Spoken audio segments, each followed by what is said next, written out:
Hello বন্ধুরা, কেমন আছো? আশা করি ভালো আছো। আমিও ভালো আছি। আজ নিয়ে চলে এলাম আর একটা ব্র্যান্ড নিউ ব্লগ। মাল বলতে বেশি না কিছু নয়, একটা খাট যাচ্ছে। ঠিক আছে, পুরোনো একটা খাট, সেই খাটটা নিয়ে দিতে যাচ্ছে। দিয়ে পৌঁছে নিলাম। তো চলো তেলটা ঢালি গাড়িতে। ঠিক আছে, তারপর তোমাদেরকে দেখাচ্ছি।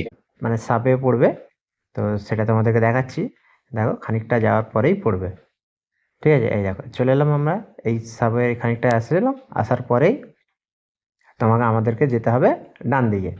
ঠিক আছে, তো এই সাবের তলা থেকে হয়ে ডান দিকে এই বাঁ দিকে চলে যাচ্ছে বালিচক, আর সোজা যাচ্ছে এটা মাড়তলা। মাড়তলায় মালটা খালি করে চলে এসেছি। সেটা তো এই ভাড়াটা মানে টাকাটা এই বেচছে 1000 টাকার ভাড়া হয়েছে।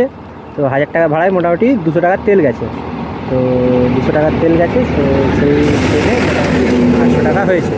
তো দুপুর হয়েছে, বাড়ি যাই, বাড়ি যেয়ে খাওয়া দাওয়া করবো, করে সেবেলা যদি ভাড়া হলো ভালো, নাহলে স্ট্যান্ডে দাঁড়াবো, দাঁড়িয়ে দেখবো, যদি টুকটাক হলো, না হয় ভিডিওটা ওখানে শেষ।